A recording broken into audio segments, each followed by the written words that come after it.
Salut à tous. Alors aujourd'hui, nouveau vidéo Raspberry Pi.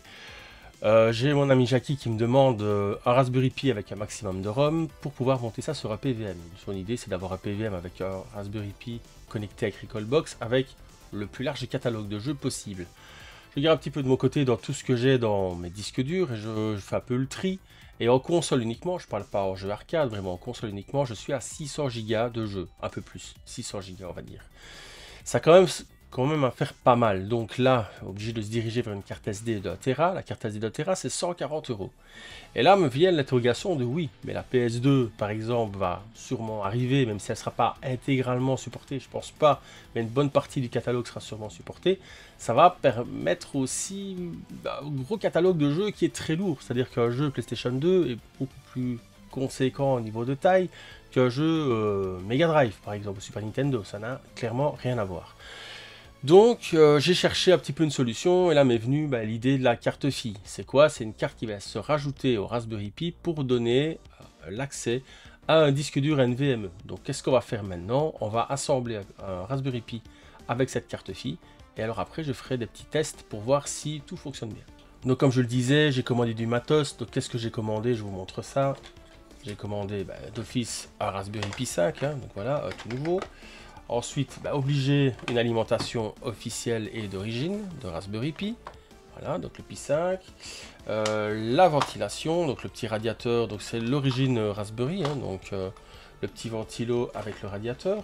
Le RGB dual, forcément, et alors la carte PHY avec le disque dur NVMe. Donc la carte PHY s'achète seule, sans le disque dur. Donc le disque dur c'est simplement avec la petite vis ici. Si vous voulez je peux vous l'enlever. Donc avec de toute manière on avait même le petit tournevis avec la petite carte PHY pour pouvoir y afficher le disque dur NVMe. Je vous montre vite fait ce que c'est un disque dur NVMe comme ça. On enlève la vis, voilà, disque dur NVMe c'est ça. Donc vous achetez ça. Savoir qu'ici 1 Tera. Je l'ai payé cher parce que pour le moment là, les disques durs sont chers. Je l'ai payé 69 €. C'est un peu cher et moi, tout le monde trouvé moins cher. C'est du Lexar, donc c'est quand même, dans le domaine de l'informatique, c'est reste quand même une marque. C'est pas quelque chose, un produit blanc que j'ai acheté. Et c'est du Gen 3 de mémoire. Donc oui, c'est du Gen 3. Donc il faut savoir que dans les PC Express, on a plusieurs générations. Il y a le 1, le 2, le 3, le 4 et le 5 maintenant. Donc on est en 2024 et le 5 est là. Et que plus on monte forcément en génération, et plus les taux de transfert sont conséquents, ce qui est logique. Ici, pourquoi je me suis restreint à un 3 et non pas à un 4? Il faut savoir qu'officiellement, le Raspberry Pi 5 supporte le Gen 2. Mais il y a un moyen d'activer le Gen 3. C'est pas très stable, c'est toujours en bêta. Donc je ne sais pas trop dire ici comment ça se comporte. Pourquoi? Là je vais ici faire une parenthèse. C'est que moi à la base, j'espérais installer Recalbox entièrement sur le NVMe. Ne plus avoir besoin de carte SD. Malheureusement, c'est pas possible à l'heure actuelle. Apparemment, c'est quelque chose qui est dans les cartons, ça serait prévu pour que ce soit officiel, qu'on puisse carrément installer Recalbox avec ses ROM et les BIOS sur un disque dur, afficher la carte PHY sur le Raspberry Pi 5, ce qui serait vraiment top.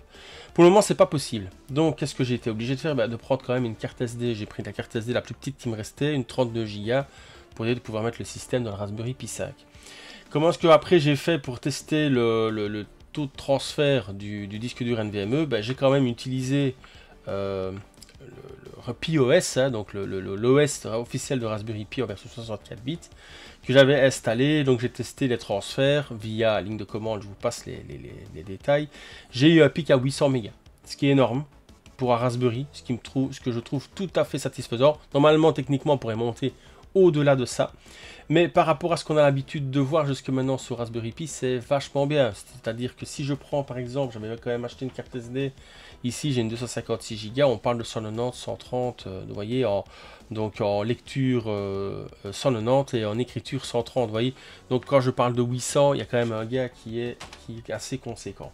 Chose que j'oubliais, donc bien entendu, comme on n'est pas encore supporté au niveau du RGB dual, le Raspberry Pi 5 par rapport au son, il ne faut pas oublier de prendre une petite carte son, donc un DAC USB. Et alors moi ce que j'ai fait, j'ai pris un petit hub USB 3.0 parce qu'en fait l'idée c'est de mettre ça derrière le PVM dans un boîtier. Donc là j'ai commencé à prévoir un petit boîtier donc que j'ai imprimé vite fait, voir si ça rentrera dedans, mais je ne crois pas. Il faudra sûrement que je l'adapte pour monter tout ça dedans, planqué derrière le PVM, et alors en façade, en dessous du PVM, vu que le PVM est monté sur caoutchouc, passer le câble et coller ça sur le dessous, comme ça on aurait 4 ports USB frontales sur le PVM, pour pouvoir brancher ses manettes.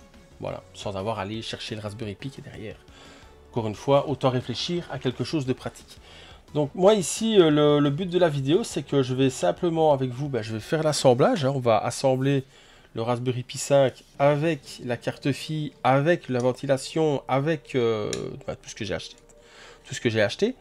Et voir un petit peu si ça rentre dans le boîtier. Et alors après, faire les tests sur mon PVM. Donc je vais brancher ça dessus. Et voir si au niveau du lancement des jeux, etc. C'est comme je pense. Ça doit normalement se passer plutôt bien. Savoir que j'ai déjà mis les jeux sur le disque dur NVMe. Et j'ai déjà installé Recalbox sur la carte SD qui est là. Parce que bien entendu, avant de me lancer dans la vidéo, j'ai quand même testé pour voir si ce que j'avançais allait réellement fonctionner. Et je peux, spoiler alerte, voilà, ça fonctionne. Maintenant, j'ai pas testé le lancement des jeux pour voir s'il y avait un gain entre le jeu sur la carte SD ou le jeu sur le disque dur NVMe. Donc le but du jeu, ça, à un moment donné, c'est que quand j'aurai démarré le Raspberry Pi 5 quand il sera assemblé, je prendrai un des jeux PlayStation 1 ou Saturn, enfin quelque chose qui prend du temps à charger, le prendre et le mettre sur la carte SD et sur le même Raspberry Pi. Simplement, mais le démarrer sur la carte SD, démarrer le jeu de la carte SD, et puis après recommencer l'opération et démarrer ce même jeu sur le disque NVMe, tout simplement. Comme ça, avec le même appareil, on ne pourra pas dire que ouais, mais la carte SD que tu utilises ou quoi, non, ce sera vraiment le même appareil, avec une carte SD et le disque NVMe, lancer le même jeu et voir s'il y a un gain de temps. Mais comme je l'expliquais, moi le but ici, bon, si on a un gain de temps, c'est d'autant plus sympa. Maintenant, moi ici j'ai monté à de 1 Tera, on pourrait très bien monter à de 2 Tera. Alors imaginez, 2 Tera pourrait vraiment installer un gros catalogue de jeux PlayStation 2, à savoir que aussi là-dedans, j'ai sélectionné les jeux dans les 600 Go. Par exemple, j'ai pas un catalogue complet PlayStation. J'ai pas un catalogue complet Dreamcast. Si on commence à rentrer dans les catalogues complets PlayStation et Dreamcast, ça prend déjà beaucoup plus de place. On pourrait aussi imaginer mettre tous les jeux arcade. Les jeux GD-ROM prennent pas mal de place. On pourrait très bien se dire aussi, si la PlayStation 2 fonctionne, on va rentrer peut-être dans le monde de la GameCube. Ça prend aussi de la place. Donc tout ça, c'est en prévision de se dire que s'il y a de l'évolution au niveau du Pi 5, au niveau des systèmes émulés, il est paré. Il a juste à éventuellement changer le disque dur. Même si, comme je l'ai déjà dit dans quelques-unes de mes vidéos, avoir tout, c'est scroller énormément et pas jouer. Parce qu'on fait que surfer dans son catalogue de jeux et on fait définitif, on ne joue à rien. Mais voilà, c'est une question de politique, question de choix, je respecte complètement ça. Il veut le maximum de jeux pour ne pas avoir après à devoir se prendre la tête, que tout soit dedans. Il pense à un jeu, il a le mi-joue. Voilà. Donc s'il reste sur cette philosophie-là, ça marche. Il faut juste rester sur la philosophie du je pense à un jeu, j'y joue, je le termine. Je pense pas à un autre tant que je ne l'ai pas fini. Mais connaissant le gaillard, je pense que c'est le genre de choses qui serait complètement capable de tenir parce qu'il est très carré sur ce principe. Voilà, donc qu'est-ce qu'on fait? On va déballer tout, on va tout mettre ici, on va tout assembler. Vous allez voir, c'est très simple à assembler, il n'y a rien de compliqué. Et une fois que tout sera assemblé, on passera sur le PVM qui est à ma gauche et on fera, comme je vous ai dit, un démarrage, contrôler si le démarrage est plus lent quand le NVMe est branché ou pas, et lancer un jeu à chargement, donc un jeu CD. Par exemple, je pense comme ça à Crash Bandicoot 3, parce que je sais que j'y ai joué il n'y a pas très longtemps. Je pourrais très bien le relancer sur le NVMe et voir si c'est plus rapide que sur la carte SD. Je pense pas qu'il y ait une différence notable, parce que, voilà, mais on ne sait jamais, on va quand même contrôler. Ça va? Donc on déballe, je commence par la chose qui paraît complètement non essentielle et pourtant l'est complètement, c'est quand vous avez un Raspberry Pi 5, prenez bien l'alimentation d'origine, ne travaillez pas avec votre alimentation Raspberry Pi 4, vous allez brider les performances de votre Raspberry. Je le dis parce que je l'ai vécu.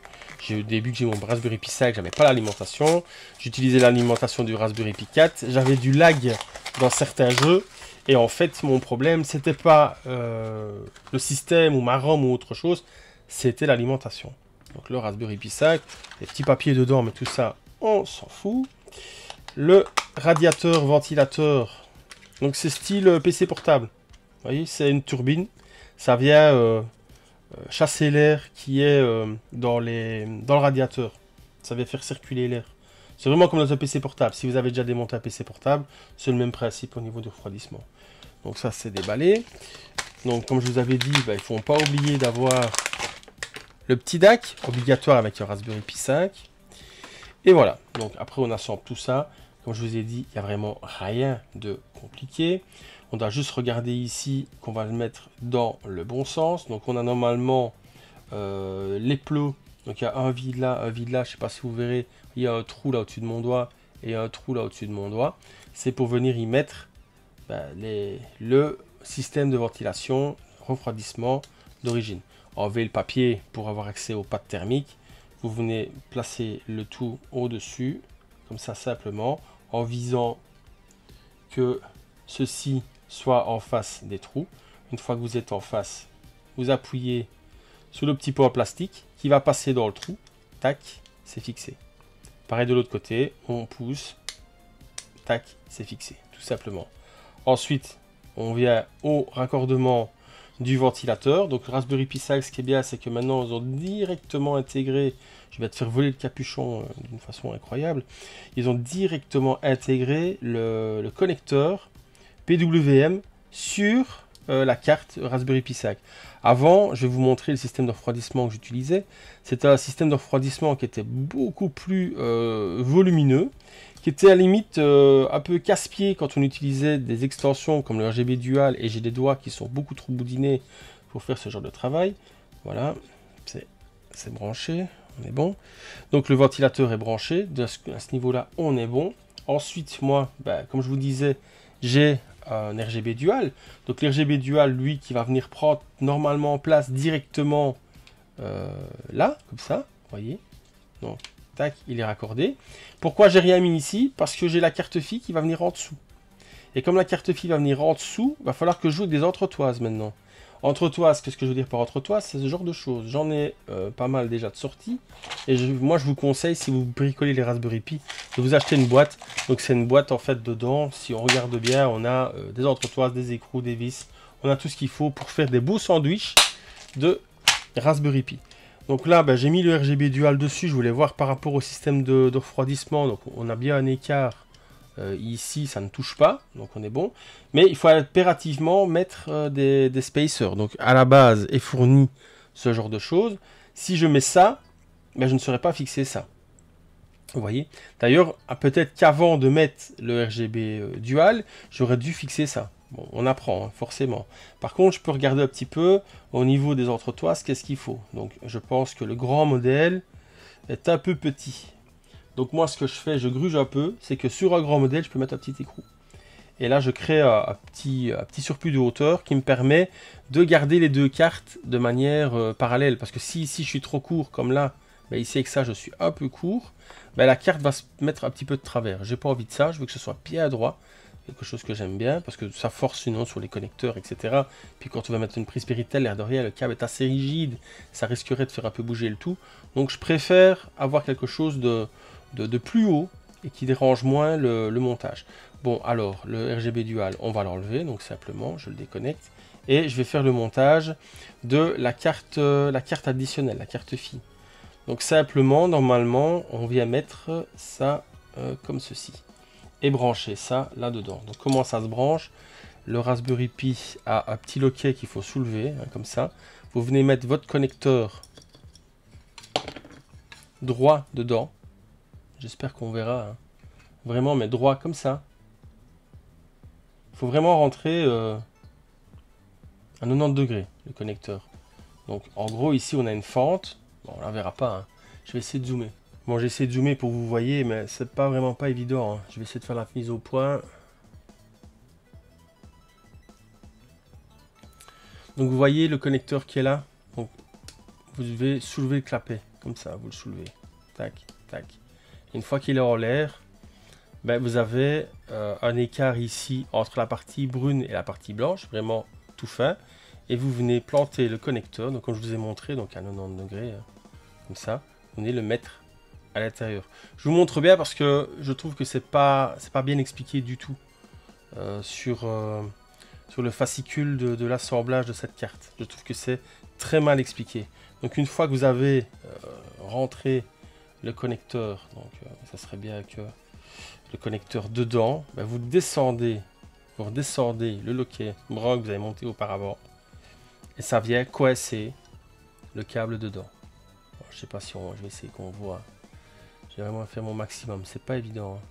Donc, voilà, et une fois qu'il est dedans, ben, vous contrôlez que il est bien rentré.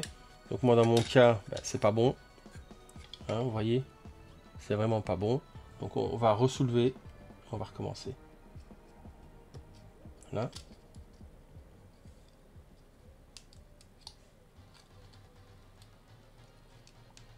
Voilà. Et on ferme. Là, elle est bien dedans. Vous voyez? Elle est bien dedans. Une fois que c'est fait, eh ben on retourne. Clac. Et on va fixer le tout. Vous voyez, la nappe arrondie, en fait, c'est normal. C'est pour pouvoir avoir toujours accès au lecteur de carte SD. Ce que je vais faire de toute manière avant de fixer, c'est que je vais déjà y mettre ma carte SD où j'ai au préalable donc installé Recalbox. Voilà. Et une fois que ça c'est fait, je vais bien le déposer comme ça. Et réfléchir maintenant à comment on va faire pour créer le montage. Alors, comme je vous ai dit, j'ai tout un modèle d'entretoise. J'ai un entretoise ici avec un filet en plus mâle, auquel j'ai ajouté, comme j'avais expliqué, un écrou. Donc ceci maintenant, je vais le faire passer au travers et venir visser comme ça.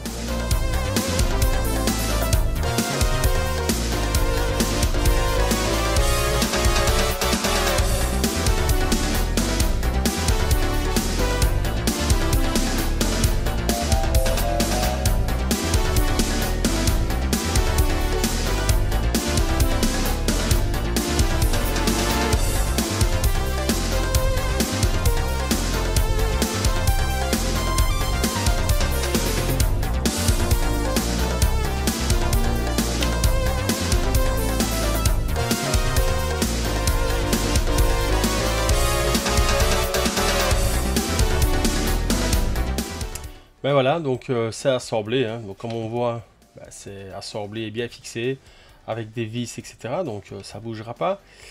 Ce que je vais peut-être essayer de faire, c'est voir si je sais pas lui mettre quelque chose en dessous, visser, voir si j'ai encore assez de filets pour mettre peut-être des petits pieds en caoutchouc, pour éviter que ça ne vienne se poser simplement sur le disque dur. Sinon, mis à part ça, dans le boîtier, bien entendu, bah, ça fonctionne pas, hein. Ça amène un peu trop de hauteur pour dire que ça fonctionne. Quand on le met dedans, on n'a plus accès au port USB supérieur et on n'a plus accès au lecteur de carte mémoire. Donc voilà, donc c'est pas top. Il faudrait refaire le même, mais augmenter la valeur en Z des parois. Je verrai bien ce que je vais faire ou est-ce que je vais partir directement sur un boîtier complètement personnalisé, je n'en sais rien, je vais voir selon mon inspiration.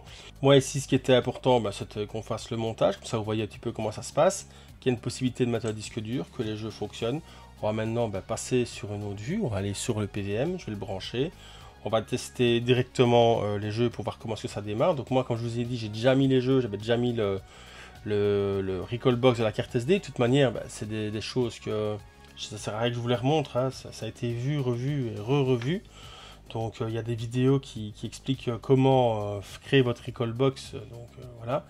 Je pense même que j'ai déjà ça sur ma chaîne, donc ça sert à rien de recommencer encore une fois ça. Je vais pas non plus, je ne vais pas vous prendre pour des imbéciles. Là, vous arriverez toujours bien à vous débrouiller, à trouver les indications. J'ai fait une vidéo où on explique comment mettre les jeux et les BIOS dedans. Donc voilà, sur base de ça, normalement vous devriez pouvoir vous débrouiller. On va maintenant basculer donc sur le PVM comme je disais. On va lancer quelques jeux, voir comment ça se comporte, et si ça a un intérêt certain de passer par ce type de support.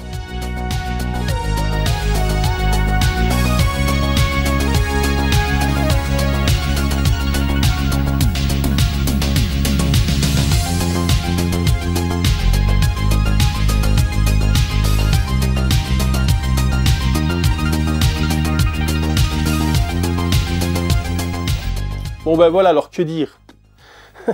On n'est pas sur des différences flagrantes. En fait, j'ai envie même de dire que s'il y a une différence, ça n'en vaut pas le coup. Maintenant, reste l'avantage d'avoir 1 Tera moins cher qu'une carte SD d'1 Tera et de pouvoir même grimper plus haut à l'avenir par rapport au jeu que vous voulez installer. C'est une possibilité. Moi perso, sur ma télé, je ne vais pas faire ça. Je vais rester sur une carte SD, par exemple j'ai une 256 Go que je viens d'acquérir, je vous ai montré au début de la vidéo. Je vais utiliser celle-là, je vais quand même pas mettre pas mal de jeux PlayStation, Saturn, Nintendo 64, etc. Des jeux qui prennent un peu plus de volume, donc ça je vais les mettre dedans, d'où la 256 Go peut avoir une utilité. Maintenant, voilà, ça marche, ça fonctionne. Est-ce que ça fonctionne mieux que d'avoir une carte SD de 1 Tera? J'en sais rien. Est-ce que je recommande l'achat perso si vous voulez faire comme ça des full sets? Oui, parce que ça fonctionne, donc il n'y a pas de raison. Peut-être que dans l'avenir, Recalbox activera la prise en charge PCI Express complète. À ce moment-là, vous pourrez avoir votre Recalbox en même temps sur le disque NVMe. Et là, à mon avis, quand Recalbox prendra en charge le PCI Express, ce qui est prévu, prendra en charge le PCI Express et permettra de faire l'installation complète sur l'NVMe, là, à mon avis, on aura des différences. Alors, comme je suis un peu déçu de ne pas vraiment avoir pu vous montrer quelque chose de waouh, un peu incroyable, ce que j'ai fait après, c'est que j'ai comparé mon image de RGB Dual avec une console comme la NES. Pourquoi? Parce que c'est ma console d'enfance et elle n'est pas modée, elle est en RCA. Chez nous en Belgique, les NES n'étaient pas connectés avec un câble RF ou avec un semblant de câble un petit peu comme la Super NES qui en fait n'était pas du tout de RGB et donnait une image chez nous qui était mauvaise, mais en France c'était encore pire.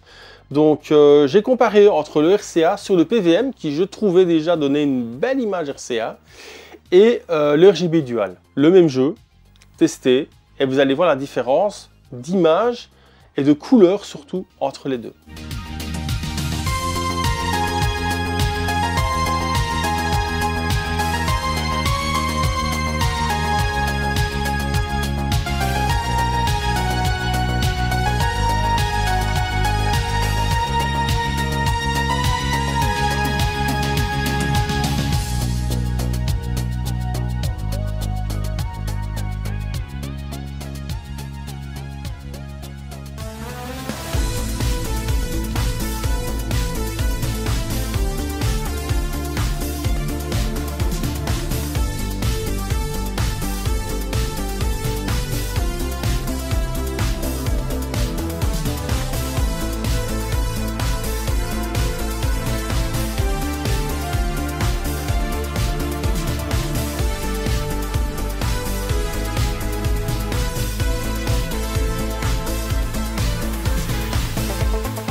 Bon, ouais, je pense que les images parlent d'elles-mêmes, c'est assez incroyable hein, la différence. Clairement, j'ai plus envie de jouer à la NES, maintenant que j'ai vu comment devait tourner un Mario 3 au niveau de ses couleurs, etc. C'est une énorme différence. C'est beaucoup plus beau avec le RGB Dual. Pour ce qui est des consoles qui sont déjà RGB du style de la Mega Drive, la Super NES, la Neo Geo, la Saturn, la Dreamcast, la différence, elle est, voilà, elle est pas... Il y a une différence à l'avantage du RGB Dual, mais voilà, c'est pas pareil, l'image est un petit peu plus, pas floue, un peu moins précise. Mais je n'ai pas, par exemple la Super NES, j'ai pas une One Chip. Moi c'est une Super NES de base, c'est pas une One Chip. Donc je peux pas comparer avec une One Chip. Peut-être que la One Chip donne la même image que le RGB Dual, par exemple, j'en sais rien. Mais pour ce qui est des consoles Sega qui ont la réputation d'avoir des bonnes sorties RGB, j'ai une petite préférence pour l'image du RGB Dual qui est légèrement plus nette, mais c'est vraiment collant sa tête à l'écran. Là, j'ai un 20 pouces à une distance raisonnable, la différence, on la voit pas. Donc, c'est surtout l'avantage du RGB Dual là, c'est pour les consoles que vous n'avez pas en RGB. Je pense à la PC Engine, je pense à la NES, ces deux consoles que je n'ai pas en RGB. J'ai pas envie de modder en RGB, surtout maintenant vu le prix des PC Duo, les PC Engine Duo RX, c'est quand même pas donné. J'ai pas envie de mettre les mains dans le cambouis là-dedans, elle me satisfait amplement. Donc, je passerai pour les belles images par le RGB Dual. Les jeux sont beaucoup plus beaux. Voilà, comme ça vous ne serez pas venu pour rien, vous aurez quand même vu un petit peu autre chose que simplement le montage de Raspberry Pi avec un NVMe, voir si ça apportait quelque chose qui en définitive n'apporte pas grand chose.